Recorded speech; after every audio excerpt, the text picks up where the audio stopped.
It's Wednesday, and we love Wednesday because Mike Giordano is here with Williams Wealth Management for Mike on the Money. Okay, I will say, I'm not a huge baseball fan because sometimes it sounds like a foreign language to me. Oh, okay. Not to you, but so can finances for people. It can be complex. It can create some misconceptions. So we're going to get rid of that. We're going to clear up some of the misconceptions. Do you know what the squeeze play is in baseball? I don't know what a squeeze play is. Continue. Does it have anything to do with finances?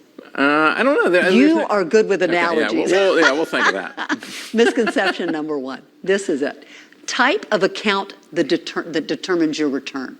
Yeah, Jane, it's amazing how many times I'll get questions from people that will say, hey, what gives me better returns, a Roth IRA versus a traditional IRA, or just put my money in a brokerage account? And the truth of the matter is, it depends on what you have in that account. So this is no different than if you said, hey, what's healthier, going out to eat at a restaurant or going to the grocery store, right? You might think that the grocery store is better, but there's certainly a lot of unhealthy options in the grocery store. So it depends on what you actually order, what you actually buy at the grocery store.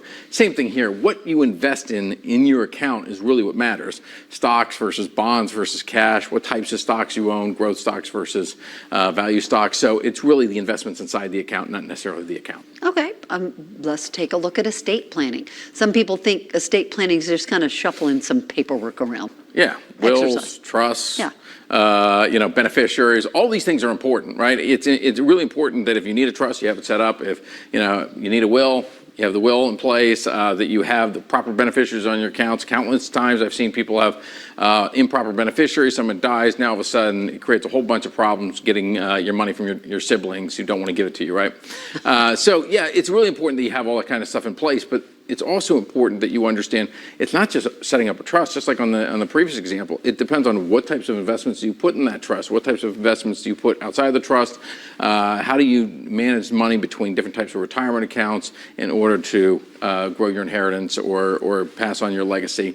And it matters, annual gifting strategies. So there's a whole bunch of different pieces that come together. Okay, what about this one? That tax preparation is the same thing as tax planning. Yeah, oftentimes people say, hey, I got my taxes done, so they help me figure out I could save some money on taxes for last year by putting more money in a retirement account or taking certain types of deductions. That's all valuable, necessary, important, right?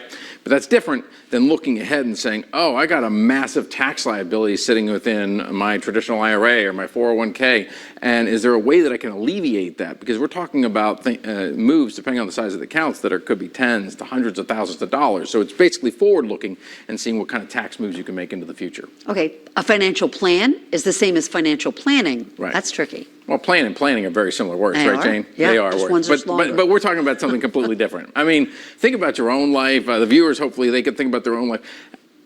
Your life is not the same as it was 10 years ago, 20 years ago, 30 years ago. So if you set a financial plan in place 30 years ago, you're in a different place financially, different place with your family, all kinds of things, right? I know 10 years ago, not married, no kids, now married, 3 kids, wife wants more. I was thinking about fancy vacations then, now I'm thinking about, summer camp and minivans, right?